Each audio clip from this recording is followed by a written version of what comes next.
Hey guys, this is Omar from YouTube channel Shout Your Blessings. Today we're not in any of our usual studios. We are blessed by being in France. We're going to have a chat today. This is a men's health special, and I've got two wonderful guys with me today who are going to talk about their experiences. So just before I introduce you to them, I'd just like to just give thanks to God for actually making it possible that we can actually be here. And yeah, immediately next to me I have Dave Marks. Hey Dave. Yeah, and how would you like me to introduce myself? Sir Dave.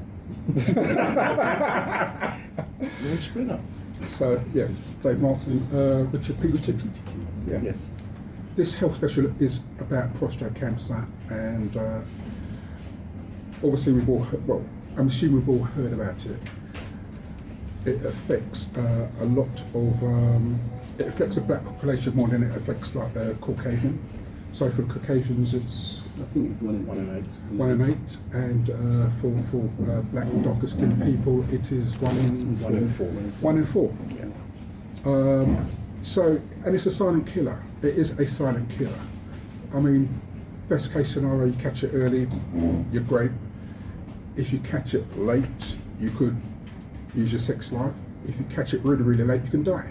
So it's not something that's like you should be like messed about. And if you're in the age bracket that you're susceptible, what's the age? For black men, it's 45. From 45, yeah. Yeah, so from 45 upwards, you should go and get checked because you're in a catchment and you're affected. Dave, tell me your story, because I know that you've had prostate cancer. So my story is that I was ski, cycle, do all kind of sport activities. Never been checked before. Don't go to the doctor. Don't really have any illnesses. Touch wood. Never any broken bones, anything like that. And my now wife said to me, "Have you been checked for prostate cancer?" I said, No, I'm not being checked because I've never been ill. She said, "You should get checked." And that started an initial conversation. 2 months later, she asked again, "Should I get checked?" And then I went to the doctor to get checked. Went to my local GP, told him the statistics. I've never been checked for prostate cancer. First thing he asked me, "How are you feeling?" I said, "I'm feeling fine, absolutely fine." He said, "There's no need for it. Maybe you should come back. Maybe you should come back." So, what do you mean? There's no need. Your doctor said The there's no doctor need. said there's no need. Let's have a checkup.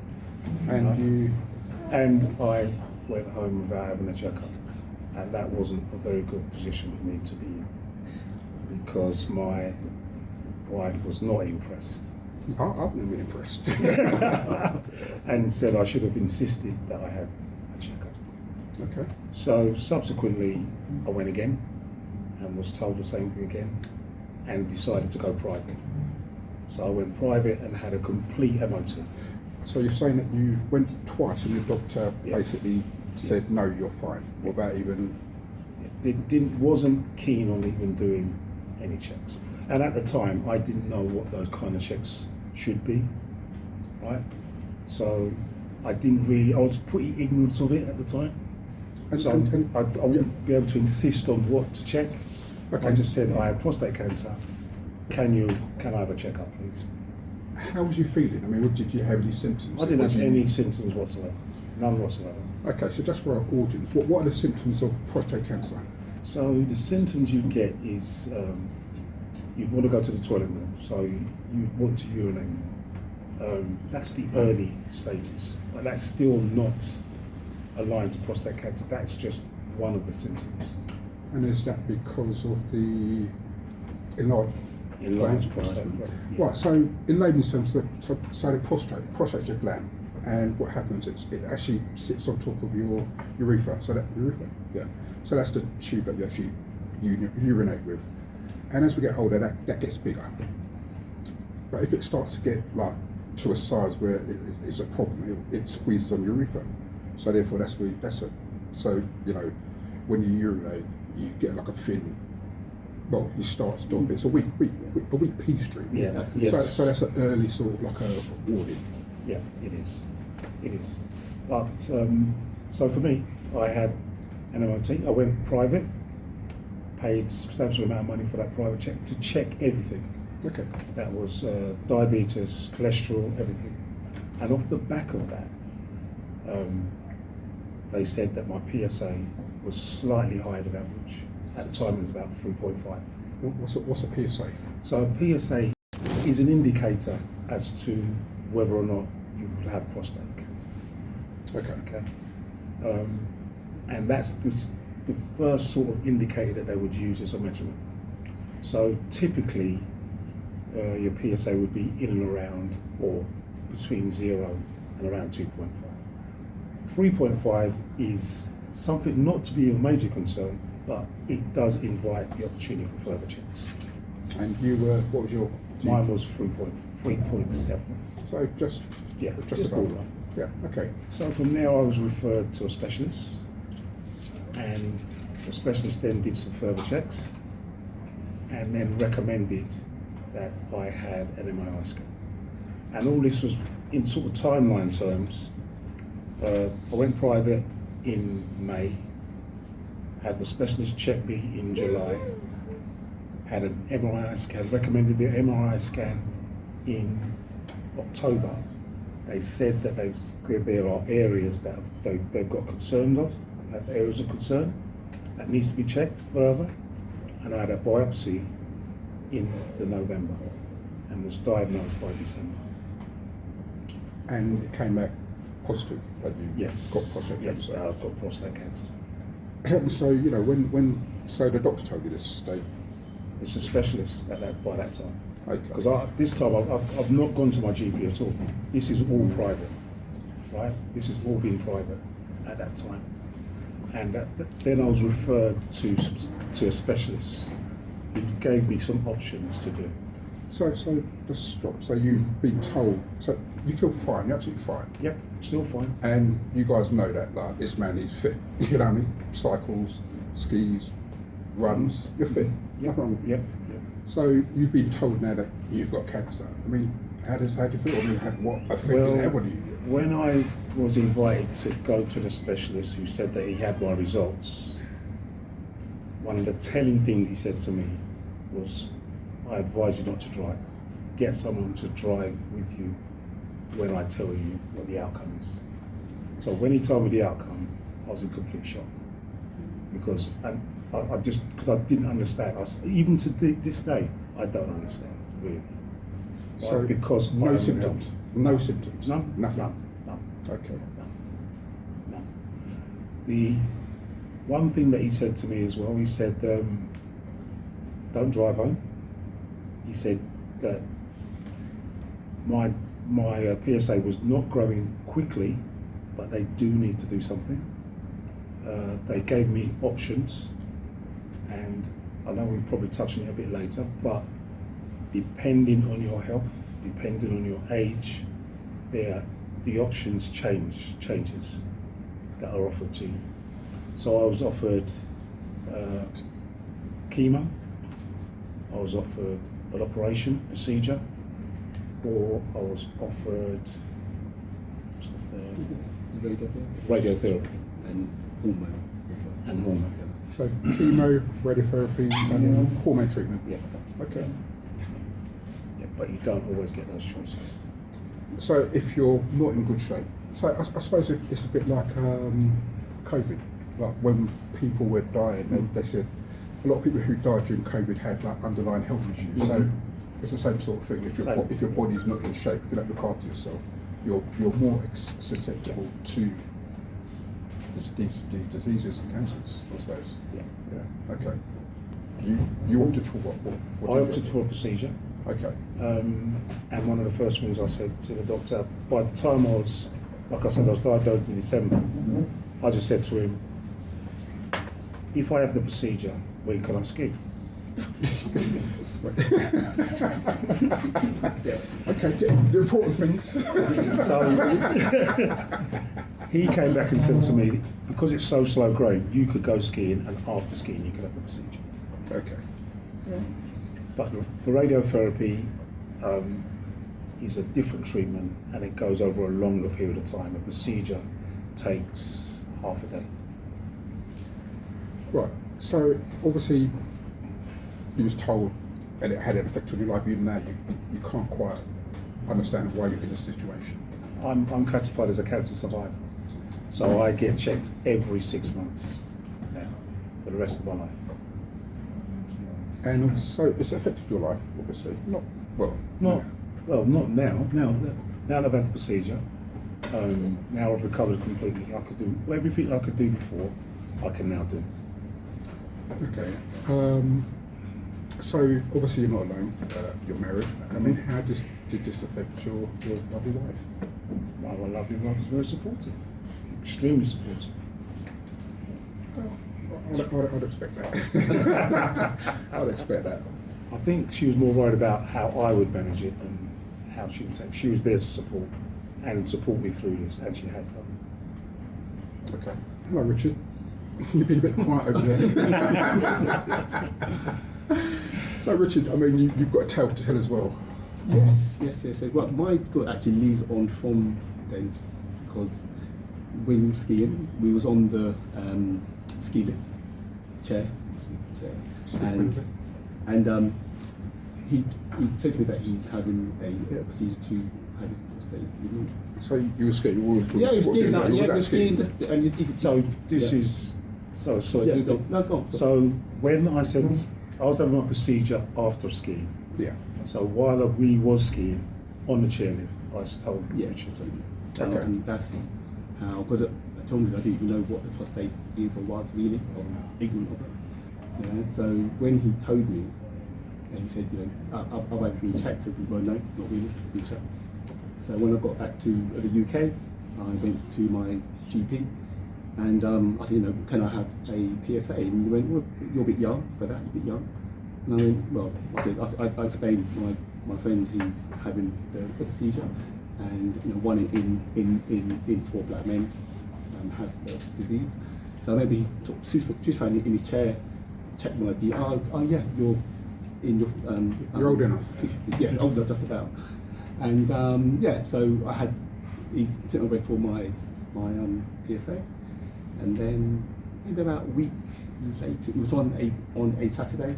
I don't normally get a call from the GP, and he said to me, my PSA is 23.5.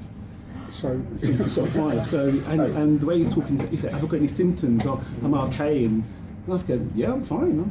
I'm all right. I'm all right. You know, because I was in the bike shop in Beckenham. I was getting my bike done. So he said, well, I'm going to have to fast track you to the Kings. You know, to fast track. Yeah. So within about a couple of days, I was within Kings getting all the checks done. But everything came up fine. I had an MRI scan.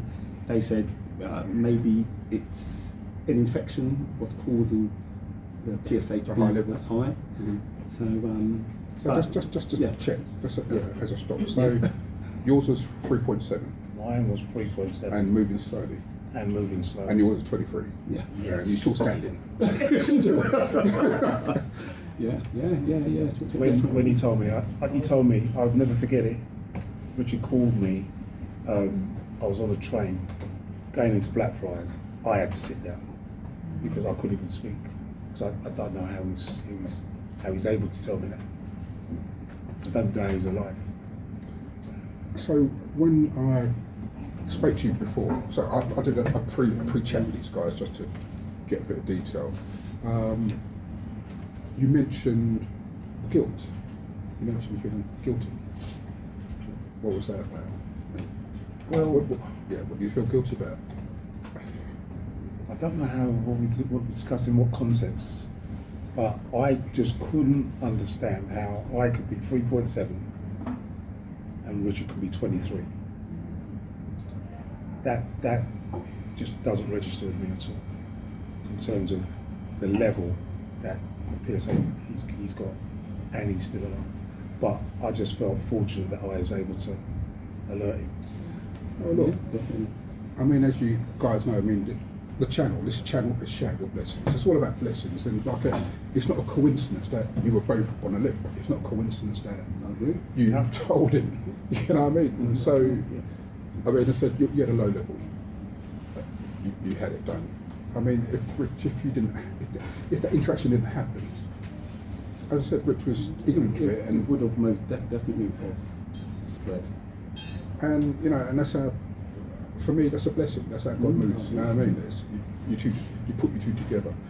You told him, and he was able to get done. So, using Kings. Yeah, I got everything done. They said everything fine. MRI scan came back clean. They couldn't see nothing at all. But what they said, just to be sure, they would do a biopsy to just do doubly check. So I had a biopsy done, and then came in for the results.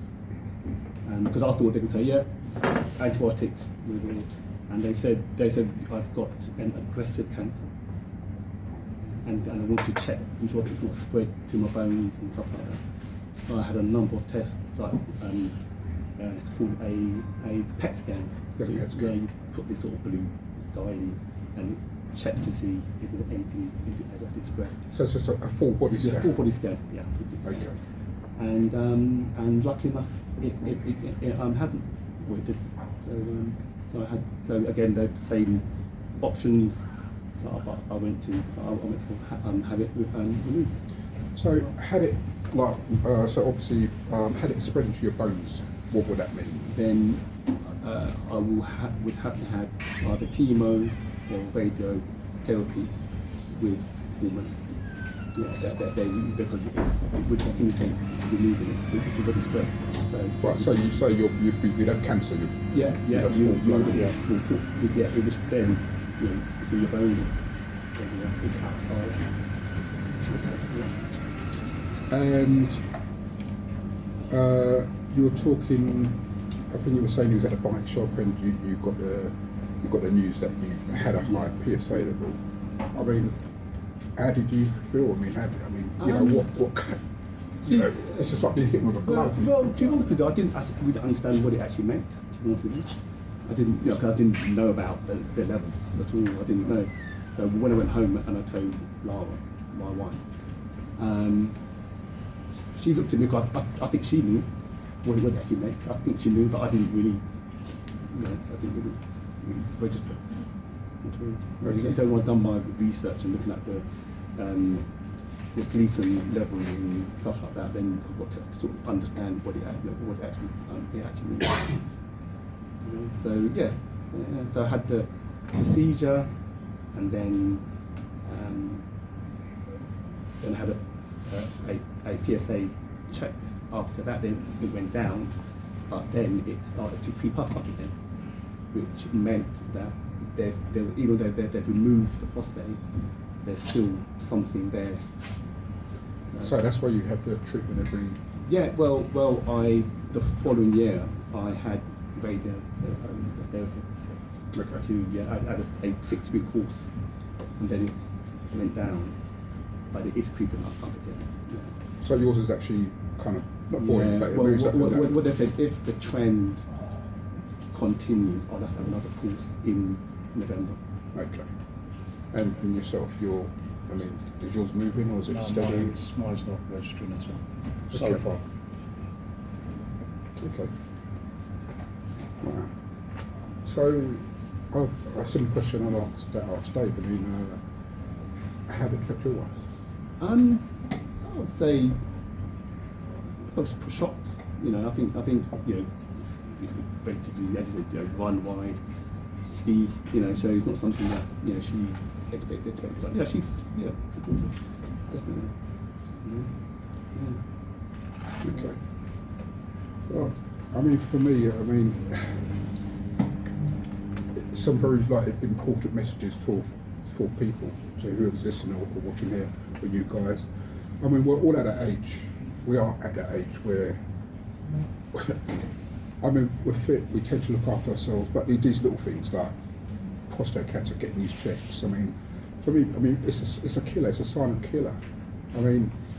I believe, Dave, you went on holiday as well, didn't you? Yeah, so before we went skiing, I went to holiday on a safari in South Africa.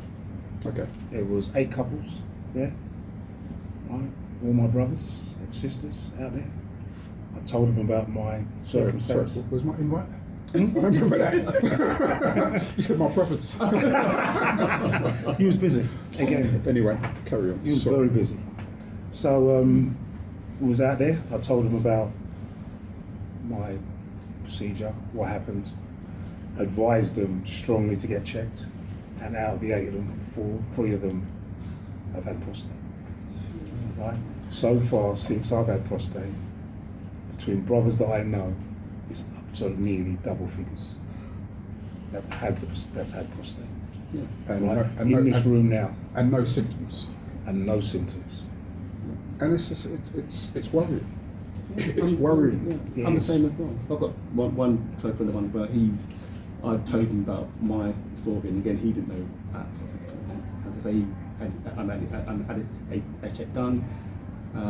It came back at, I think, 7 or 8. And then what they said, it may be because he was taking antibiotics at the same time. So he had it checked again a year later, and it went up to 11. And there's still no symptoms whatsoever.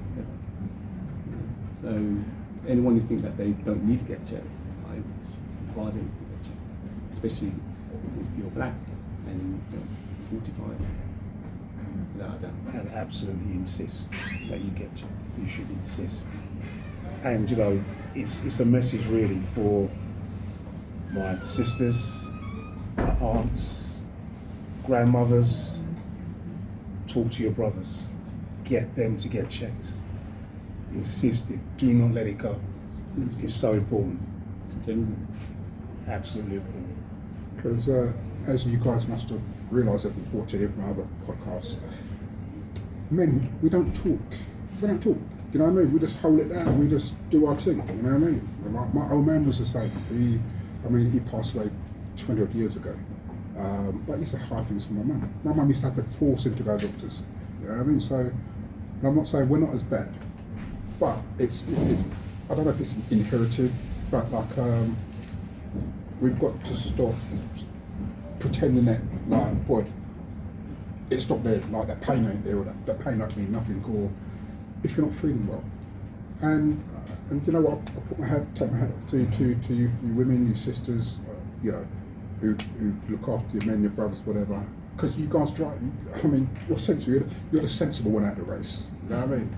Because I know if like you're ill, you go to the doctors. If you need something, you go and do it. Whereas us men, we don't tend to talk, we take the higher stuff. So continue doing that job, like it's a fantastic job. And men, you guys have got to fix up. I mean, really. Most as well, I think a lot of guys who don't go before when it comes to prostate, because they don't understand what the test is. They don't know it is a blood test. Some people think That's all it is. That's another scary thing. I mean, I went to get my test. I had my test done about 4 months ago. About 4 months ago. I tried to get it done probably about a year before that. I went to the doctors and the doctors said, no, we're not really doing that, or I got fobbed off twice. You know what I mean? And it was down to, it's just the message that NHS was putting out at that time. They don't, for the local doctor surgeries, obviously they've got like a budget and they don't want to spend on that because it's expensive. That's one thing. Another thing as well, like men, I mean, we're all men, we don't want to feel invaded and stuff, and like it's no longer, it's no longer an intrusive. So every man should know their PSA level. Every man, every black man over 45 should know what their PSA level is. 110%. They should know it. They should know the trends, whether the trends are going up, whether it's going down. But you should know what your PSA level is. And sorry, and I was just saying, it's no longer intrusive. So it's just a blood test. It's a blood test. There's no rubber gloves. There's no, you know what I mean. You're not going to get rolled over. You know what I mean?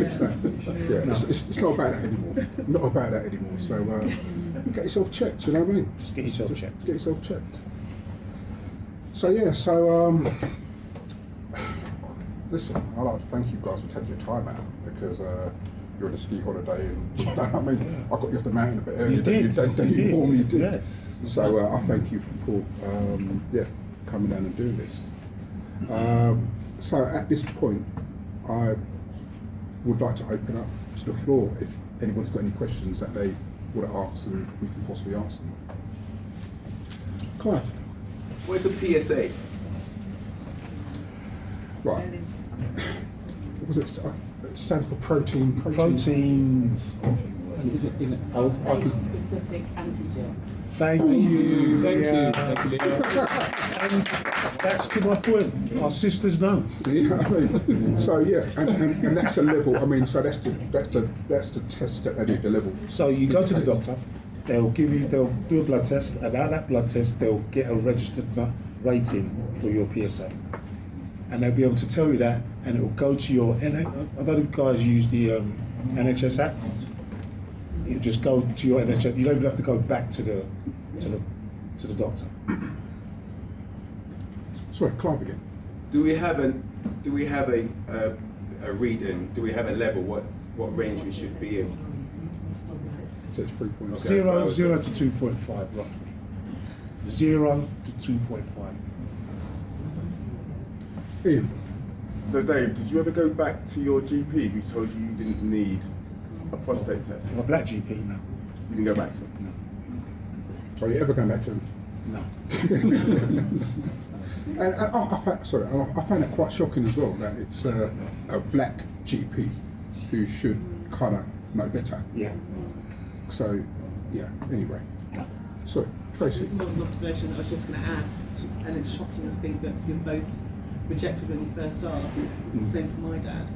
When he went in and it was a GP, she said she was actually locum, and she refused to give him a test, but he was still worried, and he went back I think a couple of months later and insisted on having a test, and then they found obviously that he had it too.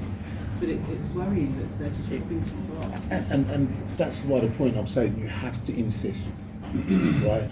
And we as brothers don't really want to insist anymore, because when you go, you're not ill.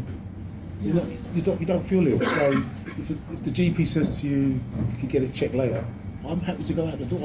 I don't want to be a doctor, right? So, but we've got to insist. But just add one more thing, just as a flag in case anyone else is affected. And he was also given testosterone before this, and what we think led to it was he'd gone in with something else. And for some reason, they prescribed to a 75-year-old man, whatever, 70, testosterone, and he was given a course of testosterone. And we think that was what led to him having an enlarged prostate and then the high PSA. So actually just flagging it as well, but if that's ever suggested, then just looking to the risks of that for you. Okay.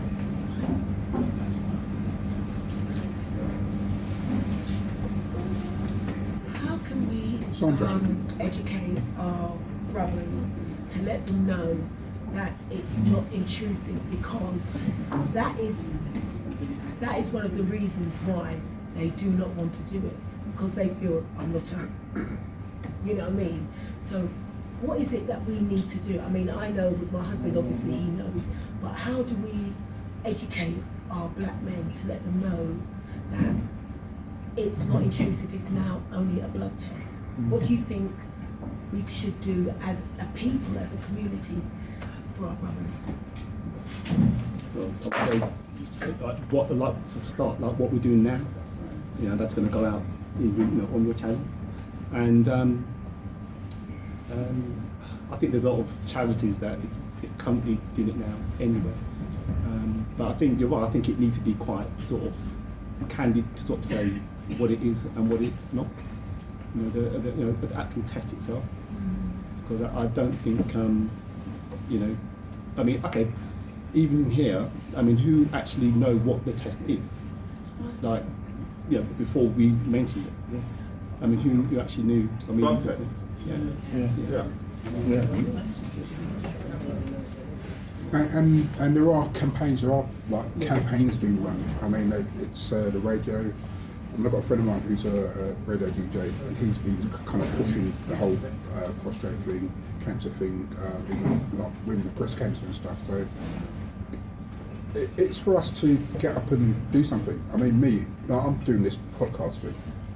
I'm not getting paid for it, you know, but it's something that I felt that I can do and should do, just to help.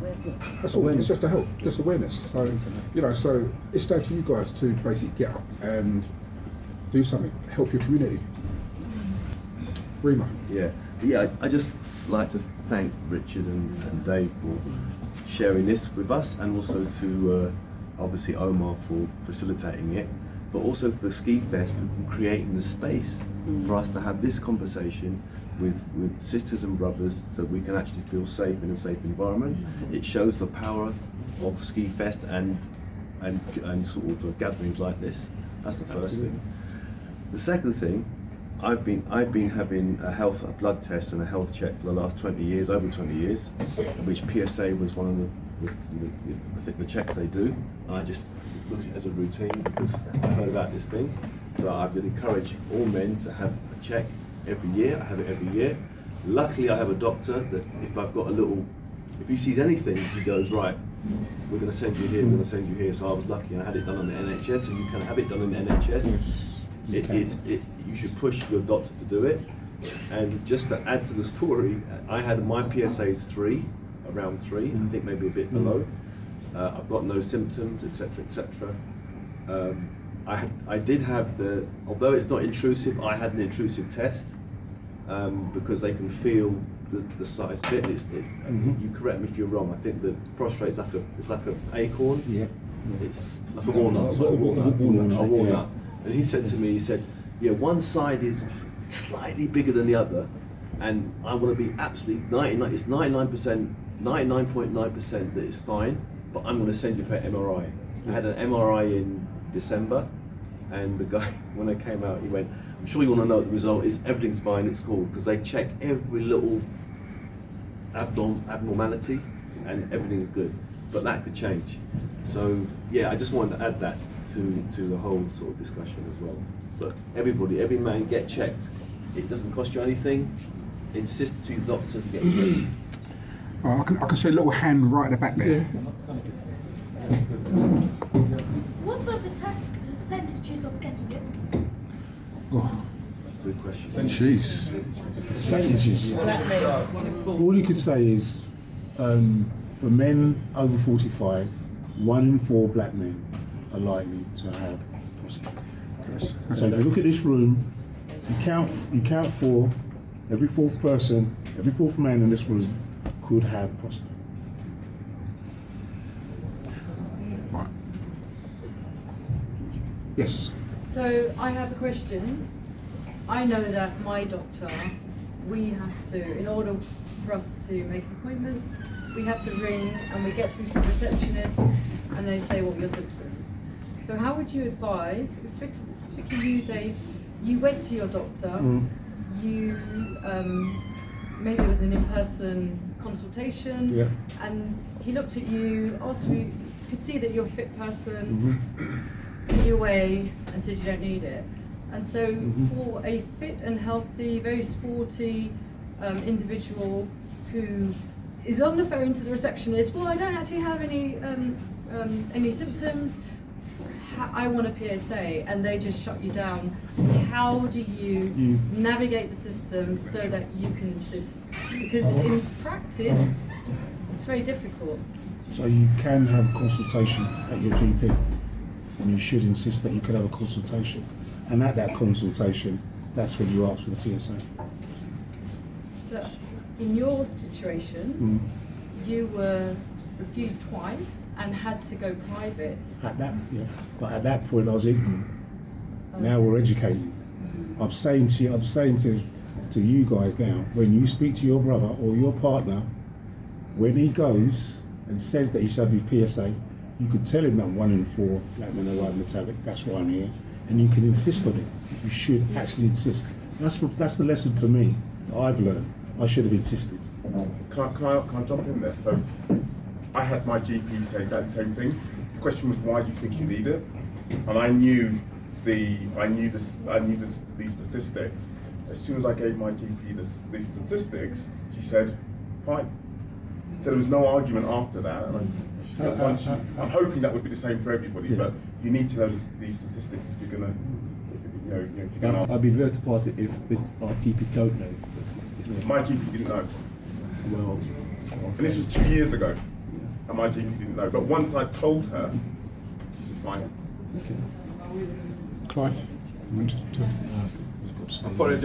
I apologise again, I was late, so I don't know what you've actually spoken about. But did you touch on I don't know if I'm saying it right. Glycine level?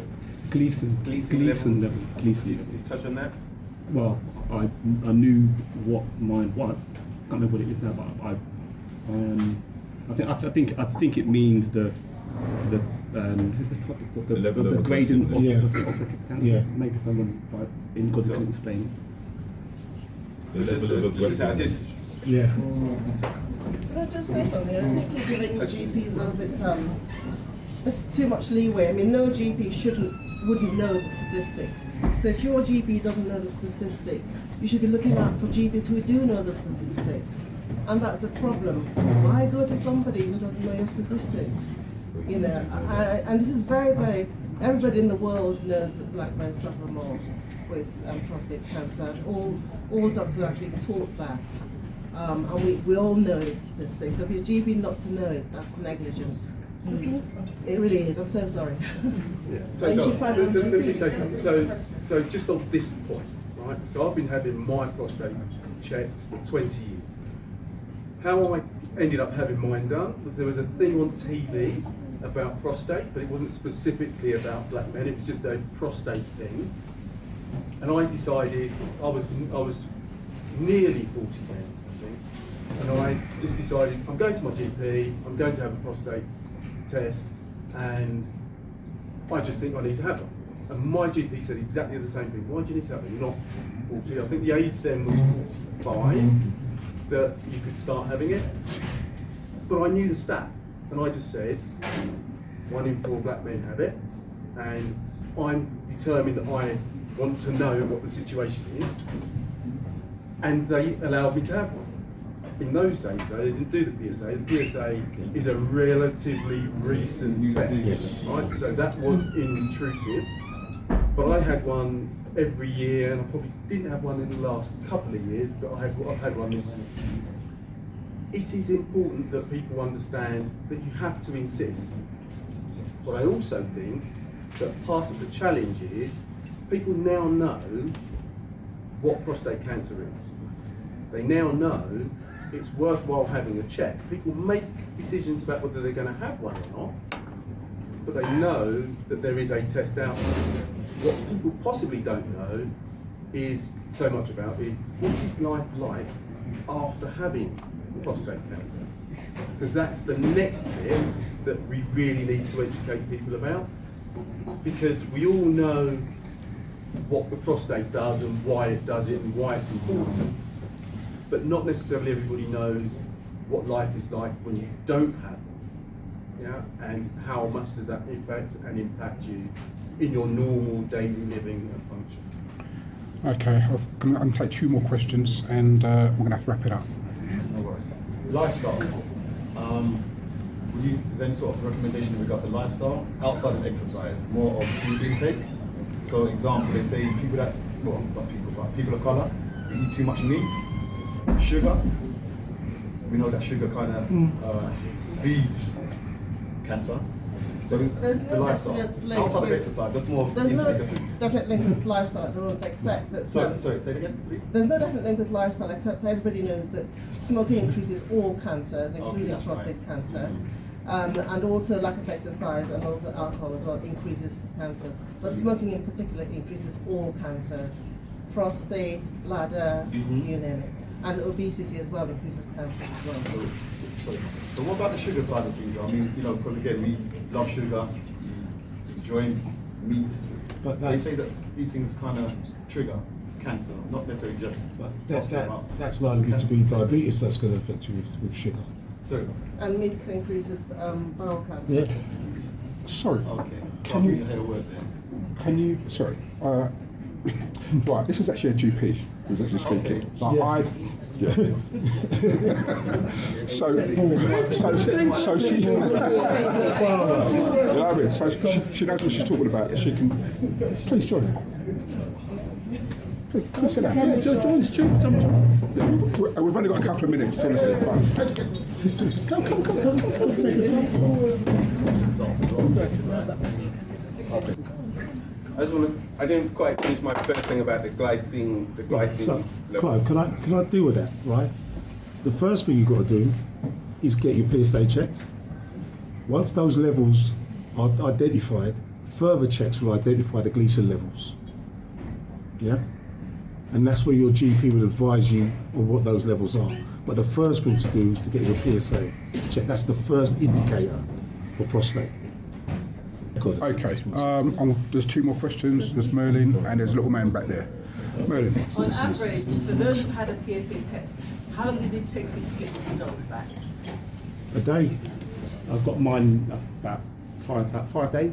Mine was 5 days. So I've got the NHS app. I don't know if anyone uses the NHS app. Yeah. If you download the NHS app, it gives you your complete medical records, going way back. Every time you've been to the doctor, what drugs you've taken, the lot. You go to get your PSA check, you don't even have to go back to the doctor. They will present that reading into the NHS app. Can I just say something? Sure. There are, as you all probably know, there are different types of prostate cancer, and some are very aggressive, as Clive has just said. Some aren't aggressive at all. So you might find that your GP, your PSA is high, you get referred to a urologist, he says or she says you've got prostate cancer, but it's a slow growing one. It might take 20 years before it makes any changes. And so if they detect that kind of one in somebody who's 80 years old, they'll probably decide, well, there's no point treating it because it's very unlikely you're going to live for another 20 years. Probably another 20 years, you'll probably die of something else. Yeah. However, if they detect it in a younger man, so age 40 or so, then it might be worth treating. So it's not all prostate cancers that are going to be aggressive. However, it's good. I feel it's good to know whether you have it or not. And if GPs aren't testing, and the reason why they haven't been testing it is because they've been trying to save money. It is true, honestly. And if they say that they didn't know it was more common in black men, then that is ignorance. And you really should change your GP. But if they can say truthfully, yes, we know that, but we're trying to save money, and that's why we can't test the whole of Tottenham or Brixton, and we'd much rather just wait till somebody presents with the symptoms of cancer than screen it, then that's the truth. But I think that's actually changing now in the government. I think within the next year or so, they are going to bring in regular prostate cancer testing for all men. I mean, some prices, like our price, which we check everybody, certainly over the age of 40, and younger if there's a family history. So we check people anyway, or any symptoms. And we've had at least one guy, Jamaican guy, and he actually died of prostate cancer at 34. It was detected when he was 32. So it can also occur in younger men. So if you've got symptoms, even if you're 20, go and see a GP. But it's more common in people 40 years and above. Okay, I've got the last question. Little man at the back had his hand up. You're up. I've got his question. Okay, last one. Holistic lifestyle as opposed to pharmaceutical information. So there's two type of sciences. I've got holistic, herbs, etc., and pharmaceuticals, medicines. What's your opinion on that, GP? Yes. Well, practically all our patients who've decided to go for the holistic route, unfortunately, they've died earlier, or they've tried to change over to the conventional treatment when it's too late. And that's very sad to actually watch and see when there is treatment, because some of them we've actually suggested really early, right. and at that time they're feeling fit and well, but some of them have wanted to go to religious routes. They've said, my pastor or my preacher has told me this, that, the other. They're going to pray for me, and I'm going to go to this Kingdom Hall or wherever it is. And unfortunately, that's been too late. And others have gone through the herbs. So what about the prevention better than prevention better than cure? So you going back to my main point earlier, outside of exercise, just based on what we consume. But I think isn't that a factor? Like what we sort of ingest? Like, like eating more magnesium or jojoba or whatever. We don't know of any herbs that would actually prevent you from getting prostate. And if there was, the pharmaceutical companies would be very rich selling it by now. Well, they sell something. And there's a lot of research going on prostate cancer. In America, prostate cancer in black men. In America, in the Caribbean, in Jamaica in particular, in the University of West Indies in Jamaica, and in 1 or 2 African countries. But there's a lot of research going on prostate cancer. Unfortunately, we've run over. The staff here have been very gracious in allowing us, and we've got to finish. So, yeah. So, listen, I'd like to thank you all of you for attending and being part of this. This is a Shout Your Blessings Men's Health Special on prostate cancer. I'd like to thank Richard. I'd like to thank Dave and our doctor. Our resident doctor. Thank you very much. So guys, one more thing. YouTube channel, Shout Your Blessings. Please go in there, subscribe, look at the videos, like. Yeah? Thank you.